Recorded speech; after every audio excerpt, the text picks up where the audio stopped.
So quickly, in the book of Acts chapter 2, from verse 1 to 4. And also, this morning, I would love the congregation to help me read the Bible. And when the day of Pentecost was fully come, they were all in one accord in one place. And suddenly there came a sound from heaven as a rushing mighty wind, and it fills, hallelujah, said it fills the whole house where they were sitting. And there appears unto them clothing tongues like fire, and sat upon each of them. That is the Holy Spirit. We are going to talk about the desire of the Holy Spirit, desiring the Holy Spirit, what the Holy Spirit can do for you, and why do you need the Holy Spirit in your life, especially at this time of the season that we are in. Holy Spirit is God, as I said. And if you were in our class this morning, I brought up an issue, and I know that is normally confuses a lot of people when we says Holy Spirit is God, and we say Jesus is God, and we said we have God. So we talk about the Trinity: God the Father, the Son, and the Holy Spirit. Why do we have to have those Trinities if there is only one God? It is simply because God manifests himself in three different dimensions. When he is the Father, he manifests himself as the Father.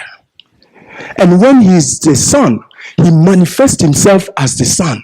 And when he is the Holy Spirit, he manifests himself as the Holy Spirit. And I give an example. For instance, myself. My name is Kobe. But to my children, I'm Kobe the father. And to my wife, I am Kobe the husband. Exactly. And to my mom or to my parents, I'm Kobe the son. The way I behave with my mom is different from the way I behave with my children. And the way I behave with my wife is different from the way I behave with my parents. So it is, that is why we have three God, not three God, one God, but in a Trinity manifested themselves in a very different way. I hope we understand that. So today we are going to see what are some of the manifestations of the Holy Spirit.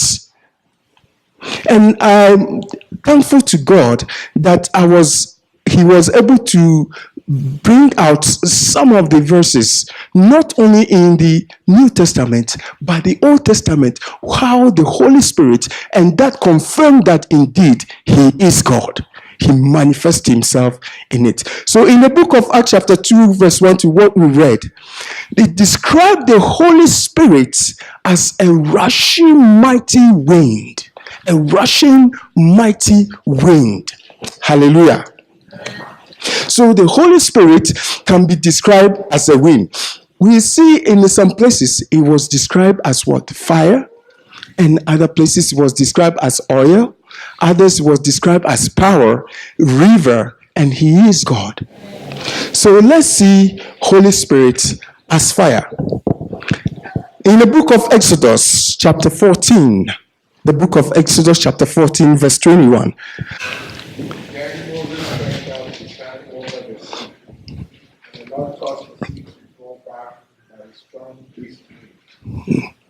All that time, made the sea into dry land and the water divided. Amen. Just stop there for me. Hallelujah. It says, and Moses stretched out his hands over the seas, and the Lord caused the sea to go back by what? A strong east wind. So the Holy Spirit, we can see it here again as a wind manifested. So the children of Israel has been in bondage for over 40 years. And when they were delivered and they were going, They came to the Red Sea. They looked forward. There was no way. They began to contemplate. You see, anything that has become a stumbling block in your life, I pray in the mighty name of the Holy Spirit, who is going to flow like a wind in your life today, shall be removed. Amen. Hallelujah.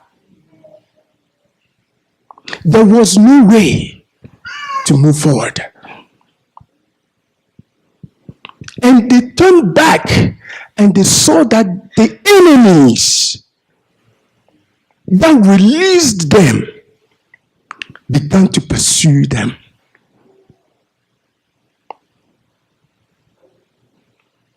They did not know what to go. But when Moses called to God, God released the Holy Spirit in the form of a wind, and the wind blew and separate the sea for them to walk through. May He pave a way in your life this morning in the name of Jesus.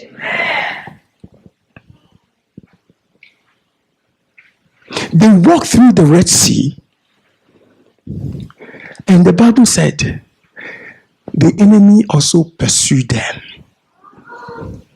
Then Moses called upon God again, and the wind withdrew, and the sea came together.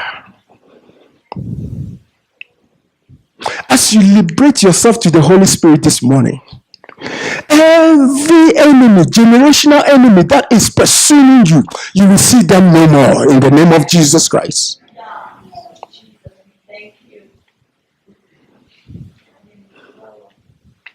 So when they saw what happened to their enemy, they began to sing and testify because their testimony were complete. Hallelujah. When the wind blew, your testimony will be completed. This is the power of the Holy Spirit. And this is how God manifests Himself as a Holy Spirit. He makes a way where there is no way. And He brings testimony to completion. In the book of Ezekiel, chapter 37, verse 1 to 10. If you are there, just read verse 9 for me. Also he said to me, prophesy to the bread, prophesy, son of man, and say to the bread, thus says the Lord God, come from the 4 weeks full bread, and feed on these days that they will eat. Hallelujah. Says also, then he said unto him, who was it God talking to? Ezekiel. That's the book of Ezekiel that we are reading. So God was speaking to Ezekiel. And Ezekiel said, God took him to the valley. And when he looked into the valley, there were dry bones in the valley. Like the bones were so dried that there's no hope in those bones anymore. But God said to Ezekiel, prophesy. This morning, if you will prophesy unto your life, all dry bones will receive flesh in the name of Jesus. Says, prophesy to these bones. And when he said it, he says, come from the 4 winds. There's winds that came and blew over these bones, and that it is the Holy Spirit. You see, if the Holy Spirit is not with you, you will never see the miracles or the wonders of God in your life. We need the Holy Spirit to be able to veil our eyes to see what God is doing in our lives. We need the Holy Spirit to be able to stand and prophesy unto dry bones, and they will come alive. Without the Holy Spirit, we can do nothing. That is why Jesus Christ says, I'm living. I have manifested myself as the Son, But I will come again as the Holy Spirit and be with you. Do you believe that Holy Spirit is with you today?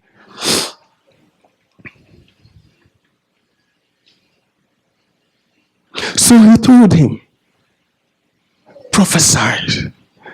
You know, when the wind of the Holy Spirit blew, the irreversible becomes reversed. Hallelujah. Everything that you have lost hope in your life, that you think cannot be reversed anymore, today, as you live and earn the Holy Spirit, as you invite Him to your heart, those things will be reversed in your life.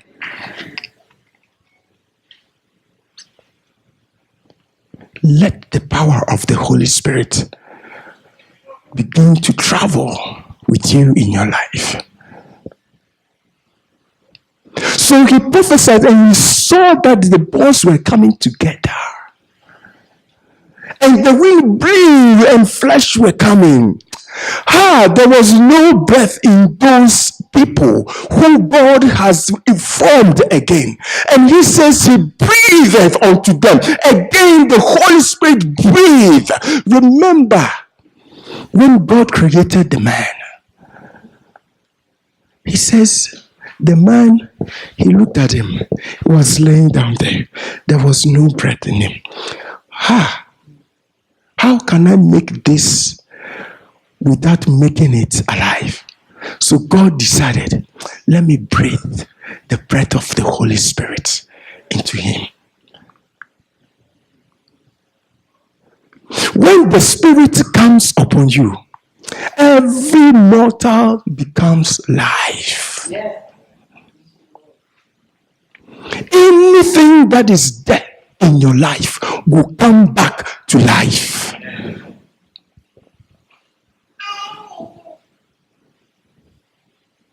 Everything concerning you shall be fully perfected in the name of the Holy Spirit. Hallelujah. And I pray this morning that whatever blessing that we have lost, whatever opportunities that came and we have lost them all, whatever glory that passed over us will be fully restored in the name of Jesus Christ. We thank you, Father. It is a great thing to have the Holy Spirit. If it wasn't so, Jesus would not have promised. And if it wasn't so, he would not have brought them unto us. Hallelujah. Hallelujah. In the book of 2 Kings, chapter 2, verse 19 to 22. The people of the city said to Elisha, "Look, our Lord, this town is well situated, as you can see, but the water is bad and the land is unproductive. Bring a new bowl." And he said, and he put salt in it. And so they brought it to him. Then he went out to the spring and drew the salt into it and said, "This is what the Lord said. I have healed the water. Never again will it cause death or make the land unproductive." Verse 22. And the water was remained pure to this day, and according to the word of Elisha has spoken. Hallelujah. Hallelujah. And don't you desire the Holy Spirit? So, for the opportunity of the people of Jericho was lost. They had no hope anymore. And they thought, this is the end. This land is buried. The water. I don't know if you have traveled to some places in Africa before. And you see, we are very fortunate here, and we need to thank God every day for having clean water. There are some people who do not even have access to clean water. And they can't get anything out of the water. And some name that water, whatever name they want to name it, but it's buried. So this is what happened in those days for the children of Israel in Jericho. And they thought the hope was lost. But when the Holy Spirit came and stirred up that water, hope was restored. May our hope be restored today in the name of Jesus Christ. Hallelujah. Any lost opportunities will be restored in the name of Jesus Christ. You see, in the same book of 2 Kings chapter 2, verse 9, when you go back to verse 9, it says, and it came to pass, when they were gone over, that Elijah said to Elisha, say, ask what you wish for, that I may give you. You know, he said, I wish the double portion of you. The double portion of that Holy Spirit in you that I wish for. And he told him, he says, when I have been taken away, you will see that it will come. And when you receive it, then so shall it be for you. If this morning you let your heart open and desire the Holy Spirit and receive it, so shall it be for you in the name of Jesus Christ.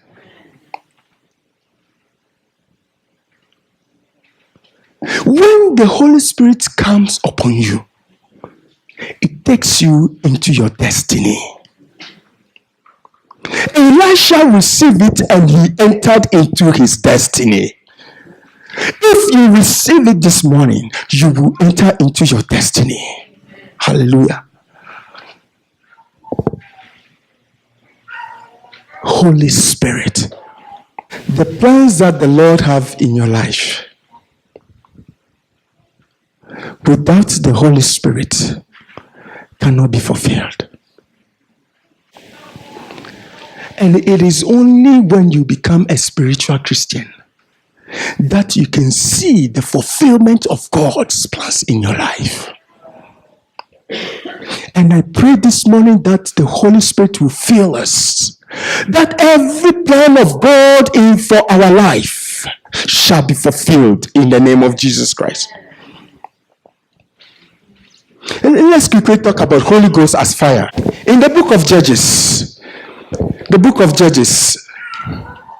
chapter 15, verse 4 to 15. If you are there, just read verse 14. This is talking about Samson. The relative of Samson have come to arrest Samson and to hand him over to his enemies. And as far as the relative are concerned, that is the end of Samson.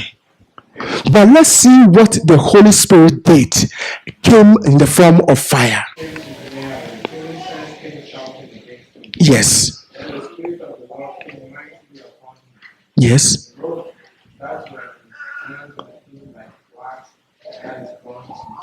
Yes. Hallelujah. So they tied him up and gave him to his enemy to be killed.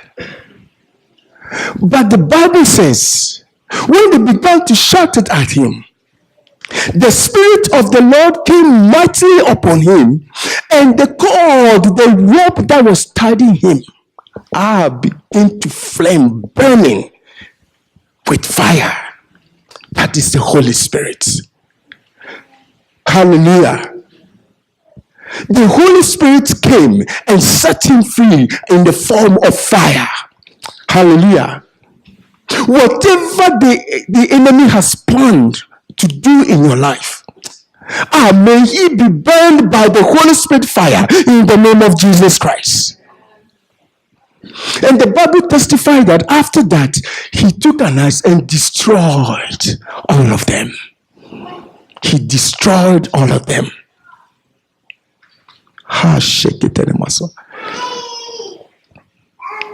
May anyone that is trying to truncate your life, that doesn't want the progress in your life, may you see them no more in the name of Jesus Christ. May the fire of the Holy Spirit begin to burn in your hearts.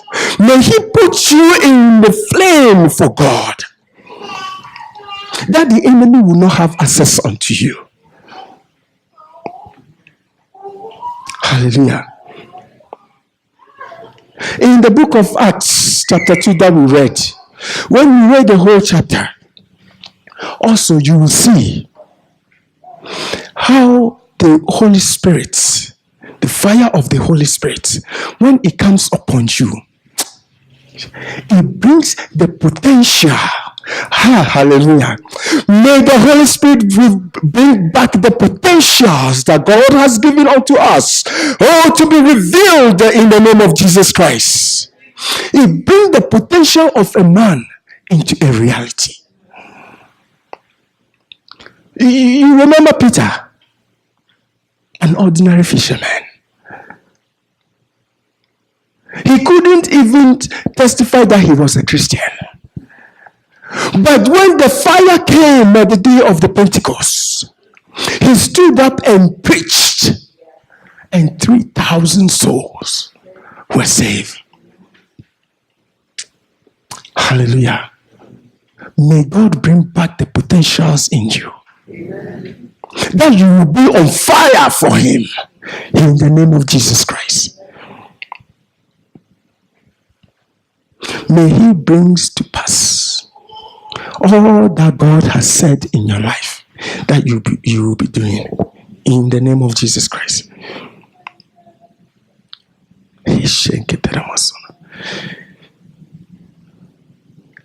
If you are here this morning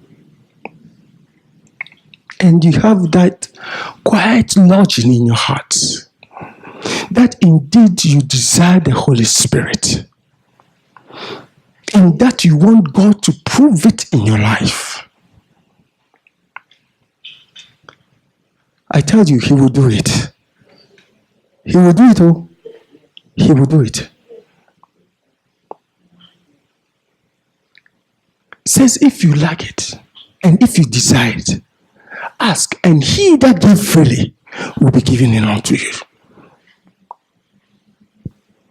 Because without him, we can do nothing. And with him, all things are possible. That is why when you read this, you begin to marvel in your heart and think, how could this be possible? Yes, it will be possible for you if you also desire him this morning. And this morning, as we are going to pray,